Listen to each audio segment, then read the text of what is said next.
Hello again, everybody. Zack Attack is here now with the Atakline for this Monday, November 16th, 2015. Alright, as I mentioned, for the last couple of days on my UFC review and, of course, my Attack Sports, I made an Atakline for a couple of weeks. So a lot's happened. Not just in the entertainment world, but to me. In my DJ world, in my vacation world. I just got back from my vacation at Atlanta in North Carolina. That was an awesome trip. Went to the Coke Factory Museum. Went to the Georgia Aquarium. The College Football Hall of Fame. Went to Pro Football earlier this year. So it was cool to go to both College and Pro Football Halls of Fame in the same year. Towards the End Center. They went to North Carolina. Got to go up some mountains. See some waterfall. See a waterfall. And participated in some fun trivia nights. So it was a fun trip. Glad to be back. Besides doing that vacation, I did have gigs before my vacation and after. Before my vacation, I had my final 2 days at Recipe Orchard's Halloween weekend. With it being cold and rainy on Halloween Day, it was just an okay turnout for both days, really. So it's kind of weird to end it. Halloween weekend being so cold and rainy and windy. So it's just okay. Like, Sunday was better. But this season's been an up and down year for Westview. There was only one really good weekend. The rest were like up and down. It was like Saturday sucked, Sunday ruled for most weeks. I was supposed to do a staff party for them on Friday, this past Friday when I came back from my vacation. But my dad, trying to explain this the best I can, he's my roadie, and he's trans-dimensionalized guy. He likes to trans-dimensionalize. He's sensitive to energy, and he got some high energy vibrations when he was in Atlanta. And when he's here in Michigan, he gets low density vibrations. So he was trans-dimensionalizing all day long on Friday, unable to move, so that I had to cancel my appearance at Westview staff party. But he was well and fine, and he got better as we got to my real first gig back from vacation, the daddy-daughter dance I did for Guardian Angels. Second year in a row for them. I loved it last year.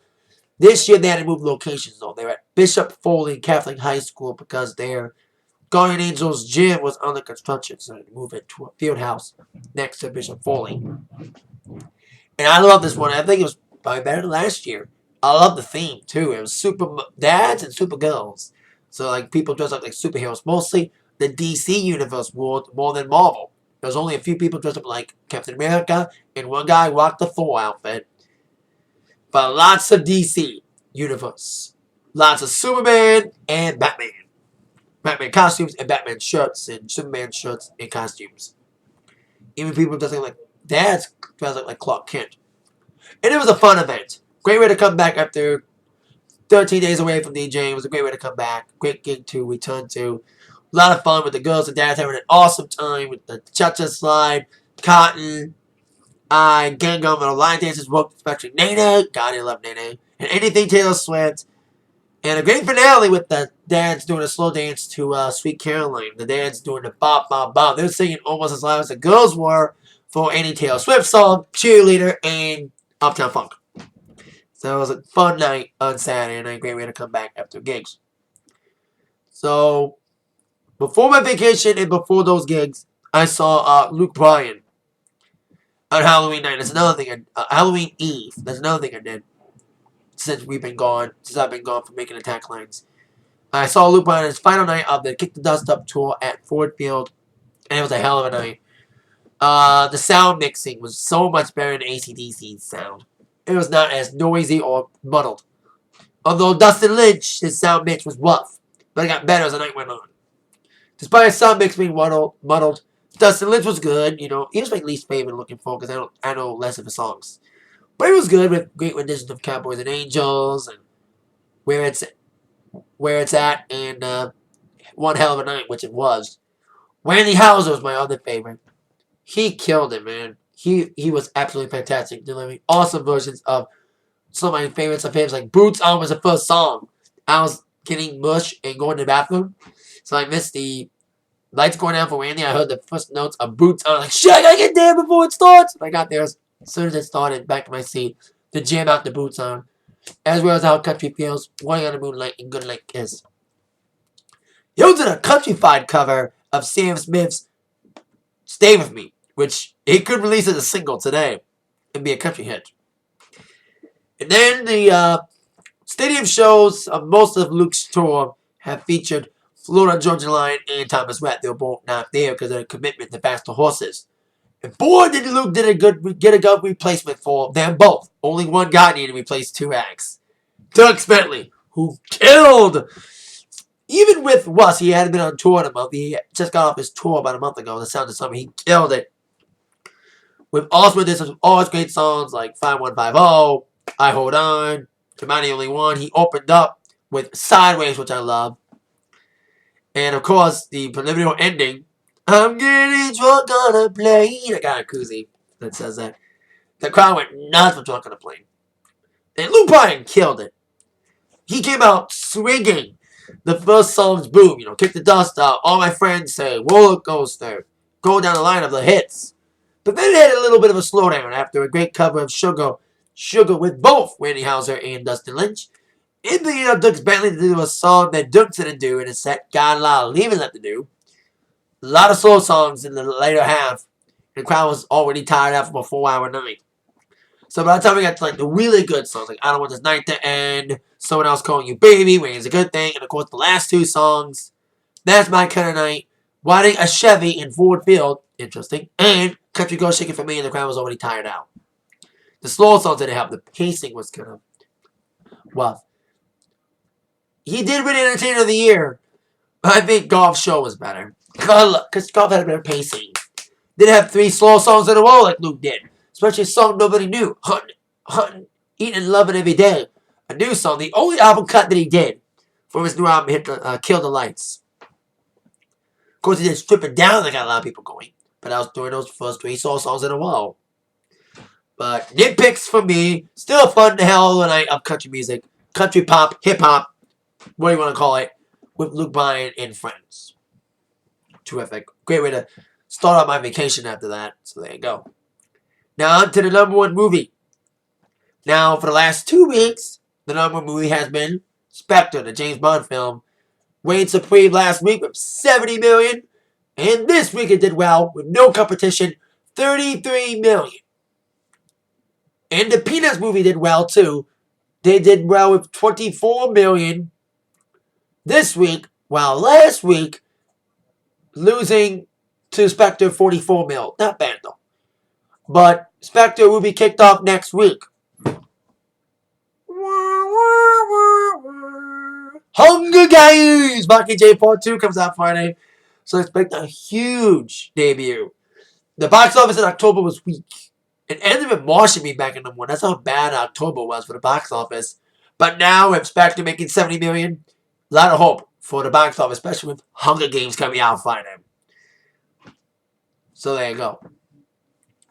Also, we had Billboard #1s. The last 2 weeks have been held by Chris Stapleton. Big night for him. Huge winner at the CMAs last 2 weeks ago. Winning 3 awards, including Best Male, over Brad, Blake, and Luke. And winning Best Album and Best New Artist. And having a breakout performance from Justin Timberlake. So with that, in no radio airplay at all, he's #1 for the second week in a row on the Billboard Hot 100 Top 200. But he'll be kicked off by Justin Bieber next week and Puppets. And of course, One Direction's album comes out too. If Bieber wins and gets #1 next week, he'll end the 4-album streak of #1 debuts for One Direction. They had the first 4 albums debut at #1. This is the 5th album, the first without Zayn, and of course the first before their break. Last before their break. So there you go. So Chris is still #1 2 weeks in a row. On the Hot 100, Adele's new song's #1 for 2 weeks. 3 weeks, actually. 3 weeks. Adele's Hello. Sold 1 million downloads in the first week. Had a great week on Vivo. But as I said on one of my very last Ataklines, I don't like this song. It's nothing. You can't dance or anything to it, man.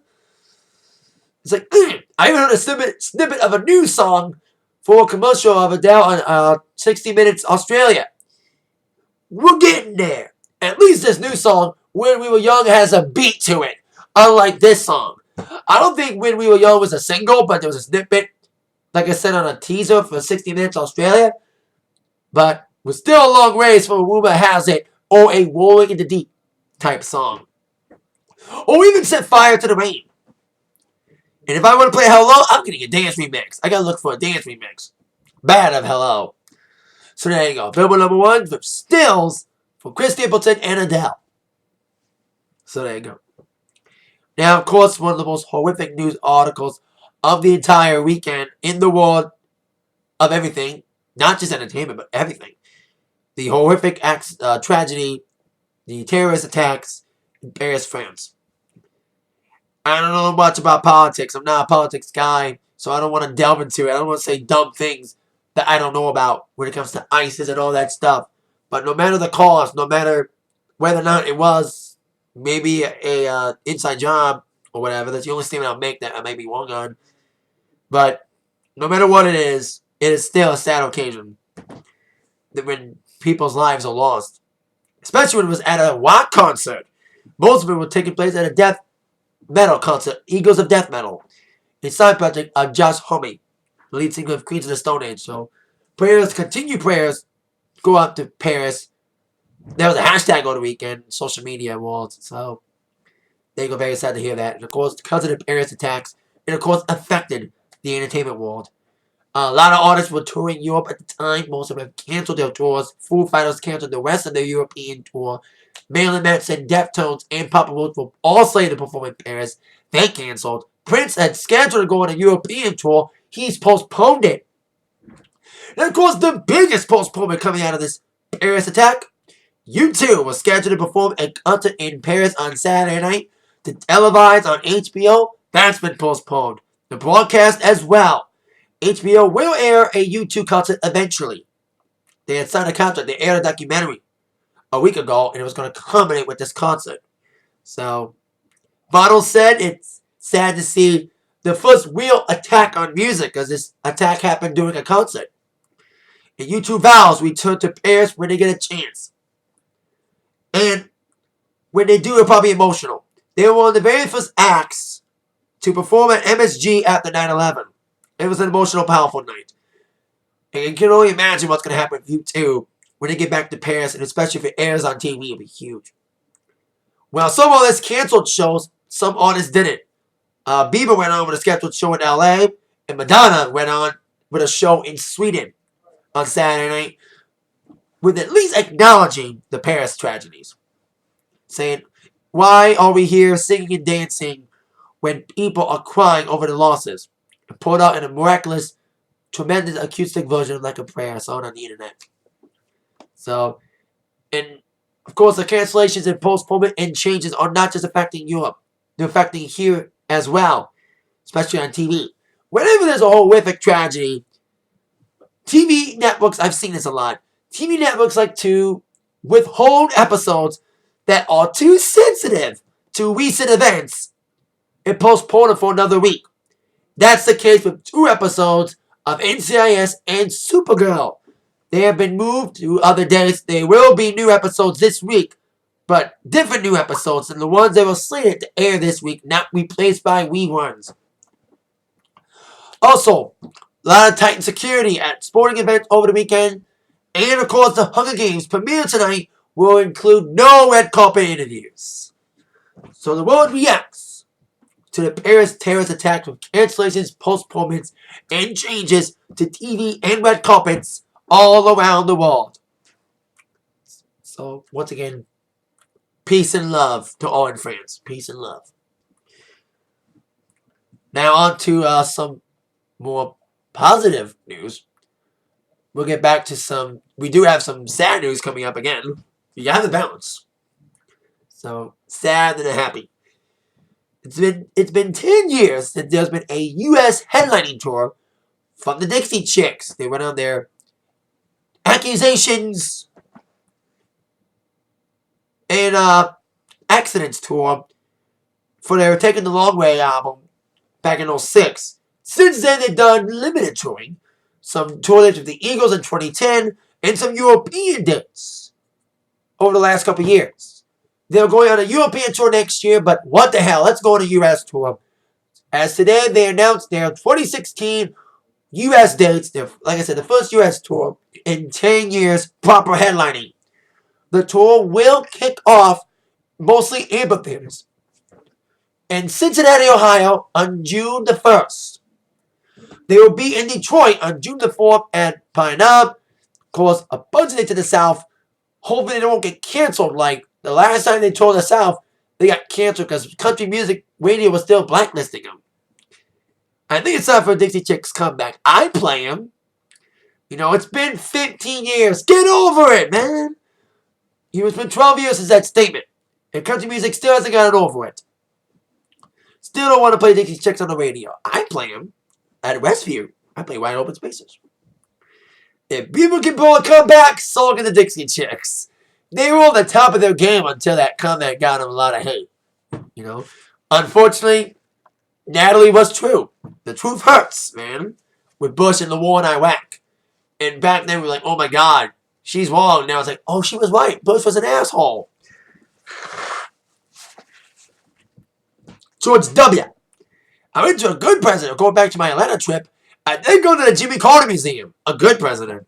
In my mind, it was a cool, especially with the representation of the Oval Office. That was cool. But, so there you go. Dixie Chicks back on the road again in 2016. Tickets go on sale next week. A lot of dates in Canada. And the only arena they're playing is the Bridgestone Arena in Nashville. Like I said, most of the venues are outdoors. A lot of pavilions. A lot of amphitheaters. So there you go. We shall end, like I said, with some very sad news coming in. Whether you love the guy or hate the guy for his recent tantrums over the last couple of years, especially winning, prayers are being sent to Charlie Sheen to win his battle with HIV. Yep. It's been reported that he's going to be on the Today Show to make a personal announcement where it's been leaked that he is going to announce that he has contracted HIV, that he is HIV positive. Now, there's been a lot of rumors about why he's coming out as HIV positive. Maybe people are saying it's because some lawsuits are coming out. And of course, the speculation is who he got it from. One of his many exes, probably. But one of them has come out to say that she didn't contract HIV from Charlie, or to Charlie. Bree Olson released a statement saying that there are speculations circulating that one of my ex-boyfriends from a year ago may have contracted the HIV virus. They are rumors that I know nothing more than anyone else. I myself have been to my gynecologist at least once a year since we split. And have been tested across the board for everything. And have come back clean across the board every time. So, there you go. That's her statement. Nothing from Denise Richards yet, but the news will probably come out. Knowing tabloids are probably going to come out that who gave Charlie HIV, blah, blah, blah, blah, blah, one of his numerous escapades. And he was on top of the world at one point. You know, very successful sitcom star during his whole public meltdown. Winning. You know, that whole thing a couple years ago. Like I said, whether you hate him or love him, you got to support him in that situation. So I'll probably publicly announce it tomorrow, even though it's late. So, best wishes to you. Speedy recovery, man. To Charlie Sheen.